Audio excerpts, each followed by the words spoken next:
ಯಮಹಾದವರು FZ ಅಲ್ಲಿ 20 option ಬಿಟ್ಬಿಟ್ಟು colour ಅಲ್ಲಿ 2 ಆಪ್ಷನ್ ಬಿಟ್ಟವ್ರೆ. ನಮ್ಗೆ ಹೆಂಗ್ ಬೇಕು ಹಂಗೆ. ನಾನು ಯಾವ್ದೋ ದೇವಸ್ಥಾನ ಅನ್ಕೊಂಡ್ಬಿಟ್ನಲ್ಲ ಗುರು, ಸೀರೆ ಅಂಗಡಿ ನೀ ಮಟ್ಟ ಕಟ್ಟವ್ರ. ಬುಲೆಟ್ ಬಗ್ಗೆ ಮಾತಾಡ್ತೀಯಾ, ಬುಲೆಟ್ ಬಗ್ಗೆ ಬೈತ್ಯಾ, ನಿನ್ಗೆ ಬುಲೆಟ್ ತಗೊಳ್ಳೋ ಯೋಗ್ಯತೆ ಇಲ್ಲ ಅಂತ ನೀವೆಲ್ಲ ಕಮೆಂಟ್ ಆಗ್ತಿರಲ್ಲ. ನಂದೇ ಇದು ಬುಲೆಟ್. ಹೆಂಗಿದೆ ಓಪನಿಂಗ್ ಥ್ರಿಲ್.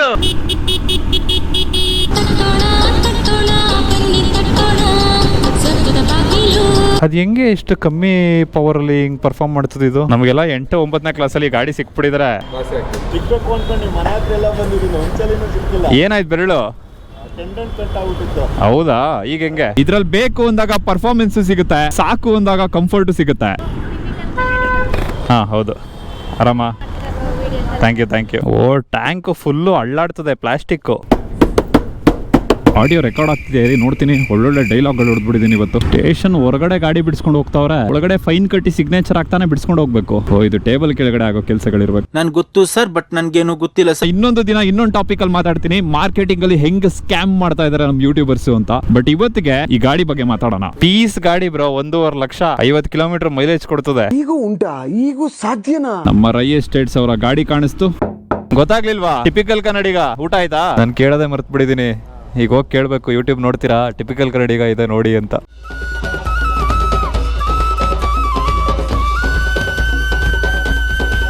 ಇದು ಹೆಡ್ಲೈಟ್ ನೋಡಿ, ಫ್ರಂಟ್ ಇಂದ ನೋಡಿದ್ರೆ ಸ್ಪೈಡರ್ ಮ್ಯಾನ್ ತರ ಇದೆ, ಸೈಡ್ ಇಂದ ನೋಡಿದ್ರೆ ಅಯನ್ ಮ್ಯಾನ್ ತರ ಇದೆ. ಈ ಗಾಡಿನಲ್ಲಿ ಹೆಸರು ಹೆಡ್ಲೈಟ್ ಎರಡೇ ಗುರು ಚೇಂಜ್ ಆಗಿರೋದು. ಇನ್ನೆಲ್ಲ ಸೇಮ್ FZ ವರ್ಷನ್ 3ನೇ. ರಾಯಲ್ ಎನ್ಫೀಲ್ಡ್ ಗಾಡಿ ಬಂದ್ರೆ ಎಲ್ಲಾ ಕಡೆ ಪ್ರಮೋಷನ್ ಮಾಡಿಸ್ತಾರೆ ದುಡ್ಡು ಕೊಟ್ಟು. ಇವಾಗ RTX ಗಾಡಿ ಬಂತು, ನಮ್ದು ಒಂದು ಹೊಸ ಡೆಲಿವರಿ ಆಗಿದೆ, ಆಮೇಲೆ ತೋರಿಸ್ತೀನಿ. ಆ ಗಾಡಿನೂ ಕೂಡ ಹೆವಿ ಮಾರ್ಕೆಟ್ ಮಾಡಿದ್ರು. ಬಜಾಜ್ ಅಲ್ಲಿ ಹೊಸ ಪಲ್ಸರ್ ಬಂದ್ರೆ ಇಡೀ ಜಗತ್ಗೆ ಗೊತ್ತಾಗುತ್ತೆ. ಆದ್ರೆ ಯಮಹಾದಲ್ಲಿ ಹೊಸ ಗಾಡಿಗಳು ಬಂದ್ರೆ ಜನಕ್ಕೆ ಗೊತ್ತೇ ಆಗೋದಿಲ್ಲ ಗುರು. ಯಮಹಾದವರು ಮಾರ್ಕೆಟಿಂಗ್ ಕಾಸೇ ಕೊಡೋದಿಲ್ಲ. ಅದಕ್ಕೆ ಅನ್ಸುತ್ತೆ ಮೋಸ್ಟ್ಲಿ ಯಾವ ಯೂಟ್ಯೂಬರ್ ಯಮಹಾ ಗಾಡಿಗಳ ಬಗ್ಗೆ ವಿಡಿಯೋ ಮಾಡಾಕೋದಿಲ್ಲ. ಕಾಸಿಲ್ದೆ ಅವ್ರ ಸುಮ್ಮನೆ ಜನಕ್ಕೋಸ್ಕರ ಮಾಡ್ತಾರೆ.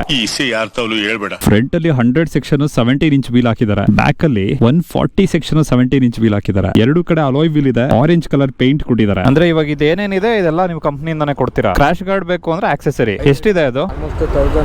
ಏನೇ ಅಂದ್ರೂ FZ ಗಾಡಿ ಇದೆಯಲ್ಲ ಒಂಥರ ಮಜಾ ಗುರು.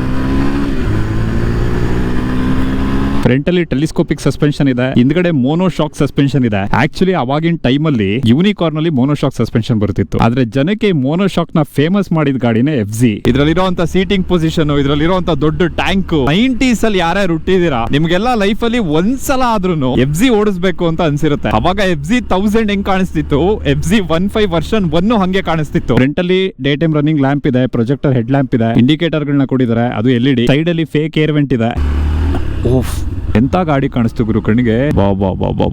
ಸಕ್ಕತ್ತಾಗಿದೆ ನೋಡಿ ಗಾಡಿ. Coming back to the topic, Punda ಅಂತ ಒಂದು ಮೂವಿ ಬಂದಿತ್ತು. ಅದು ಮೋಸ್ಟ್ಲಿ ಯಾವ್ದೋ ತಮಿಳ್ ಮೂವಿ ರೀಮೇಕ್ ಇರಬೇಕು. ಆ ಮೂವಿನಲ್ಲಿ ಹೀರೋ FZ ಗಾಡಿಗೋಸ್ಕರ ಎಷ್ಟು ಪರದಾಡ್ತಾನೆ ಅಂದ್ರೆ, ಅವಾಗಿನ ಟೈಮ್ ಅಲ್ಲಿ ನಮ್ಮ ಮನ್ಸಲ್ಲಿ ಏನೇನ್ ತಳಮಳ ಆಗ್ತಿತ್ತು, ನಾವು ಗಾಡಿಗಳಿಗೋಸ್ಕರ ಎಷ್ಟು ಹಿಂಸೆ ಪಟ್ಕೋತಾ ಇದ್ವಿ, ಗಾಡಿ ನಮ್ಗೆ ಬೇಕು ಅಂತ ಎಷ್ಟು ಫ್ರಸ್ಟ್ರೇಷನ್ ಆಗ್ತಿತ್ತು, ಅದನ್ನೆಲ್ಲ ನೀಟಾಗಿ ತೋರಿಸಿದ್ರು. ಕ್ಯಾಶ್ ಕೊಟ್ರೆ ಇಮಿಡಿಯೇಟ್ ಆಗಿ ಗಾಡಿ ಡೆಲಿವರಿ ಮಾಡ್ತೀರಾ? ನೀನ್ ತಗೋತೀನಿ ಅಂತ ಹೇಳು, ರೋಡ್ ಟ್ಯಾಕ್ಸ್, ಇನ್ಸೂರೆನ್ಸ್ ಎಲ್ಲ ನಾನು ಸ್ವಂತ ಖರ್ಚಲ್ಲಿ ಕಟ್ಕೊಡ್ತೀನಿ. ಆ ಮೂವಿ ನೋಡೋ ತನಕ ಎಷ್ಟೊಂದ್ ಜನಕ್ಕೆ ನಮ್ಗೆ ಗಾಡಿ ಬೇಕು ಅಂತ ಅನ್ಸಿತ್ತು, ಆದ್ರೆ ಮೂವಿ ನೋಡಿದ್ಮೇಲೆ FZ ಗಾಡಿನೇ ಬೇಕು ಅಂತ ಅನ್ಸಿತ್ತು. ಅದು ಗುರು ರಿಯಲ್ ಇನ್ಫ್ಲೂಯೆನ್ಸ್ ಅಂದ್ರೆ. ಅವಾಗೆಲ್ಲ ನಮ್ ಲೋಗೋ ಬಿಸ್ನೆಸ್ ಇತ್ತಲ್ಲ, ಒಂದು ದಾರ ತಗೊಂಡು ಎರೆದ್ಬಿಟ್ಟು ಮಾರ್ಕೊಂಡ್ಬಿಡೋದು. ನೀನು ಇದ್ದಲ್ಲ, ನಾನು ಕೊಡ್ಸಿರೋ ಎಗ್ ಪಪ್ಸ್ ಅದೇ ಕಾಸಲ್ಲಿ ತಿಂದಿರೋದು ನೀನು. ನಮ್ ಸವಾಸ ಮಾಡಲ್ಲ ಅಂದೆ ಮತ್ತೆ ಯಾಕೆ ಬಂದೆ? ನೀವ್ಯಾರಾದ್ರೂ ಈ ಗಾಡಿನ ತಗೋಬೇಕು ಅಂದ್ರೆ ಶ್ರೀಕಾಂತ್ ಬೈ ಇರ್ತಾರೆ, ವಿಜಯನಗರದ ಚಾರ್ವಿನ. ಹಚ್ಕೋತಾ ಇದ್ದೀರಾ? ಫಸ್ಟ್ ಏರಾಕ್ಸ್ ತಗೊಂಡು ನಾನು ಯೂಟ್ಯೂಬ್ ಸ್ಟಾರ್ಟ್ ಮಾಡಿದಾಗ ಗಾಡಿ ಕೊಟ್ಟಿದ್ದು ನೀವೇ. ಹತ್ತದ್ರ 4 ವರ್ಷ ಆಯ್ತು. ಇವಾಗ ಎಲೆಕ್ಟ್ರಿಕ್ ಏರಾಕ್ಸೇ ಬಂದ್ಬಿಡ್ತು, ನೀವು ಮಾತ್ರ ಹಂಗೆ ಇದ್ದೀರಾ, ಬದಲಾಗಿಲ್ಲ. 1,54,560 ರೂಪಾಯಿ ಆನ್ ರೋಡ್ ನಿಮಗೆ 150cc ಎಂಜಿನ್ ಸಿಗ್ತಿದೆ, ಒಳ್ಳೆ ಕಂಫರ್ಟ್ ಇದೆ, FZ ನೇಮ್ ಟ್ಯಾಗ್ ಸಿಗುತ್ತೆ, ಅದಕ್ಕಿಂತ ಹೆಚ್ಚಾಗಿ ಒಂದು ಯಮಹಾ ಗಾಡಿ ಸಿಗುತ್ತೆ. ಆದ್ರೆ ನಿಮ್ಗೆ ಏನ್ ಸಿಗೋದಿಲ್ಲ ಅಂದ್ರೆ R15 ನಲ್ಲಿ ಇರುವಂತ 150cc ಎಂಜಿನ್. ಅದು ಬೇರೆ, ಇದು ಬೇರೆ.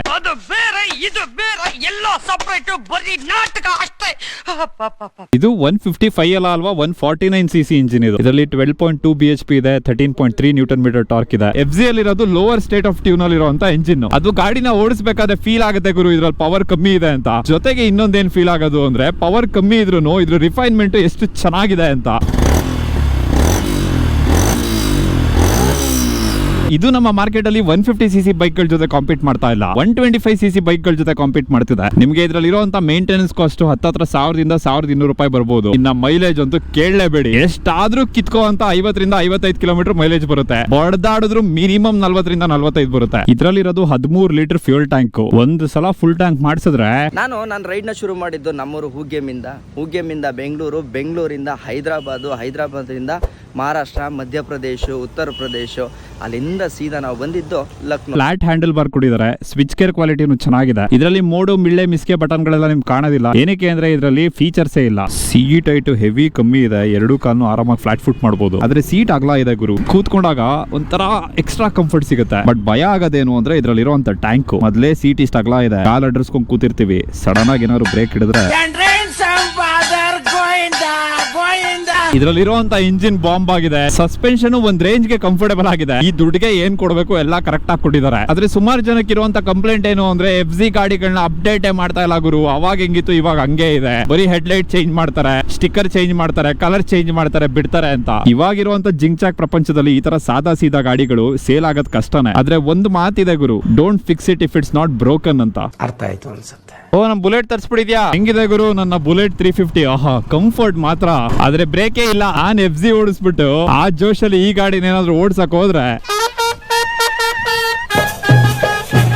ರೇರ್ ABS ಇಲ್ವಾ, ಸಿಂಗಲ್ ಚಾನಲ್. ಅದಕ್ಕೆ ಕಾಸ್ಟ್ ಕಟಿಂಗ್ ಸರಿಯಾಗಿ ಹೊಡೆದವ್ರು ಇದ್ರಲ್ಲಿ. ಇದಕ್ಕೆ ನೀವು ಕಾಸು ಕೊಡೋದು ಇದ್ರಲ್ಲಿ ಇರುವಂತ ಎಂಜಿನ್ ಗಲ್ಲ, ಇದ್ರಲ್ಲಿ ಇರುವಂತ ಲುಕ್ಸ್ ಗಲ್ಲ. ಇದೊಂದು ಯಮಹ ಗಾಡಿ ಅಂತ. ಏನ್ ಹ್ಯಾಂಡ್ಲಿಂಗ್ ಇದೆ ಗುರು ಇದ್ರಲ್ಲಿ.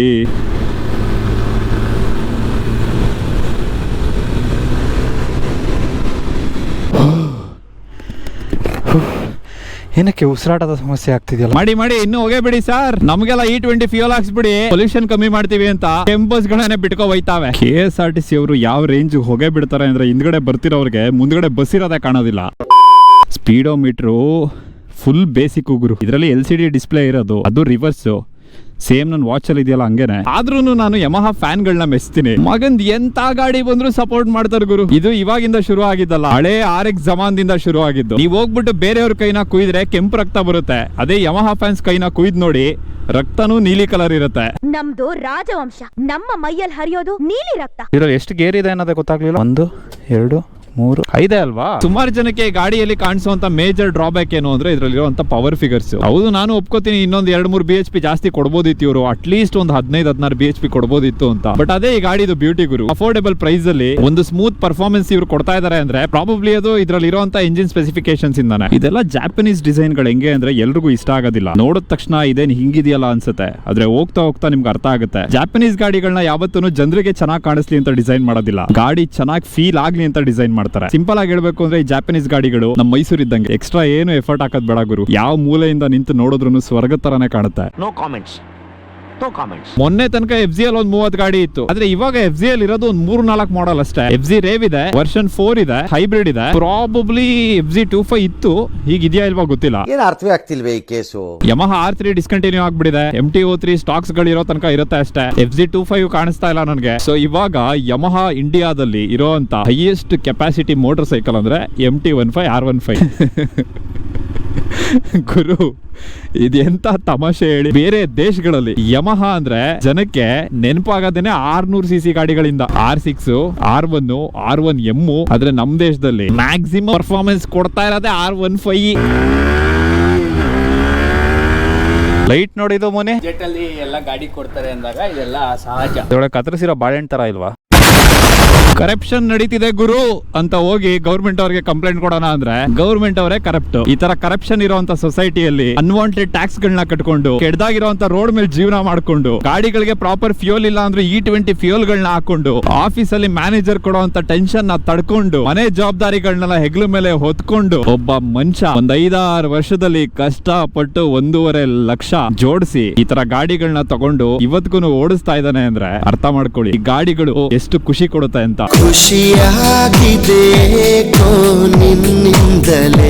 ನಮ್ಮ ಕರ್ನಾಟಕದಲ್ಲಿ ಸುಮಾರು ಬಿಸ್ನೆಸ್ ಓನರ್ಗಳು ಲಕ್ಷಾಂತರ ರೂಪಾಯಿ ಖರ್ಚು ಮಾಡಿ ಮೀಡಿಯಾ ಏಜೆನ್ಸಿಗಳನ್ನ ಹೈರ್ ಮಾಡಿರ್ತಾರೆ. ಆದ್ರೆ ಅವ್ರಿಗೆ ಒಳಗಡೆ ಏನ್ ಆಗ್ತಿದೆ ಅನ್ನೋದು ಗೊತ್ತಾಗಿರೋದಿಲ್ಲ ಗುರು. ಮಾರ್ಕೆಟಿಂಗ್ ಟೀಮ್ ಜೊತೆ ಯಾವ ತರ ಇಂಟ್ರಾಕ್ಟ್ ಮಾಡಬೇಕು ಅನ್ನುವಂತ ಒಂದು ಬೇಸಿಕ್ ಐಡಿಯಾ ಕೂಡ ಇರೋದಿಲ್ಲ. ಇನ್ನ ಸ್ಟೂಡೆಂಟ್ಸ್ ಗಳು ನೋಡಿದ್ರೆ ಸುಮಾರು ಜನ ಮಾರ್ಕೆಟಿಂಗ್ ಕೋರ್ಸ್ ಗಳನ್ನ ತಗೋತಾರೆ, ಆನ್ಲೈನ್ ಅಲ್ಲೆಲ್ಲ ಕಲಿತಾರೆ. ಆದ್ರೆ ಅದನ್ನೆಲ್ಲ ರಿಯಲ್ ಲೈಫ್ ಅಲ್ಲಿ ಹೆಂಗೆ ಇಂಪ್ಲಿಮೆಂಟ್ ಮಾಡಬೇಕು ಅನ್ನುವಂತ ಒಂದು ಐಡಿಯಾ ಇರೋದಿಲ್ಲ. ಸಿಂಪಲ್ ಆಗಿ ಹೇಳ್ಬೇಕು ಅಂದ್ರೆ ನಮ್ಮ ಎಜುಕೇಶನ್ ಸಿಸ್ಟಮ್ ಅಲ್ಲಿ ಡಿಜಿಟಲ್ ಮಾರ್ಕೆಟಿಂಗ್ ಕೋರ್ಸ್ ನ ತಗೊಂಡ್ರೆ ಸ್ಟೂಡೆಂಟ್ಸ್ ಗಳಿಗೆ ಏನನ್ನ ಕ್ಲಿಕ್ ಮಾಡಬೇಕು ಅಂತ ಹೇಳ್ಕೊಡ್ತಾರೆ ಹೊರತು ಯಾವ ತರ ಥಿಂಕ್ ಮಾಡಬೇಕು ಅನ್ನೋದು ಹೇಳ್ಕೊಡೋದಿಲ್ಲ. ಇದಕ್ಕೋಸ್ಕರನೇ ನಮ್ಮ ಕರ್ನಾಟಕದಲ್ಲಿ ಕನ್ನಡದಲ್ಲಿ ಡಿಜಿಟಲ್ ಮಾರ್ಕೆಟಿಂಗ್ ಕೋರ್ಸ್ ನ ಆಡ್ ವಿದ್ಯಾ ಅವರು ಕೊಡ್ತಾ ಇದ್ದಾರೆ. ನೀವು ಸುಮಾರು ಕೋರ್ಸ್ ಗಳನ್ನ ಏನು ಆನ್ಲೈನ್ ಅಲ್ಲಿ ತಗೋತೀರಾ ಅದೆಲ್ಲ ಪ್ರೀ ರೆಕಾರ್ಡೆಡ್ ಇರುತ್ತೆ. ಆದ್ರೆ ಆಡ್ ವಿದ್ಯಾ ಅವರು ರಿಯಲ್ ಲೈಫ್ ಅಲ್ಲಿ 100% ಲೈವ್ ಕೋರ್ಸ್ ಗಳನ್ನ ಕೊಡ್ತಾರೆ. ನಿಮ್ಗೆ ಏನಾದ್ರು ಡೌಟ್ಸ್ ಗಳಿತ್ತು ಅಂದ್ರೆ, ಕ್ವೆಶನ್ ಗಳಿತ್ತು ಅಂದ್ರೆ 1-to-1 ಇಂಟರಾಕ್ಷನ್ ಮಾಡಬಹುದು. ಬಿಸ್ನೆಸ್ ಓನರ್ ಗಳು ಈ ಕೋರ್ಸ್ ನ ತಗೊಳ್ಳೋದ್ರಿಂದ ಡಿಜಿಟಲ್ ಮಾರ್ಕೆಟಿಂಗ್ ನ ಅವ್ರ ಬಿಸ್ನೆಸ್ ಅಲ್ಲಿ ಯಾವ ತರ ಇಂಪ್ಲಿಮೆಂಟ್ ಮಾಡಬೇಕು, ಅವ್ರ ಪ್ರಾಡಕ್ಟ್ ಗಳನ್ನ ಹೆಂಗೆ ಶೋಕೇಸ್ ಮಾಡಬೇಕು ಅನ್ನೋದನ್ನ ಕಲಿತಾರೆ. ಇನ್ನ ಸ್ಟೂಡೆಂಟ್ಸ್ ಏನಿದ್ದಾರೆ ಅವರು ಈ ಕೋರ್ಸ್ ಗಳನ್ನ ತಗೊಳ್ಳೋದ್ರಿಂದ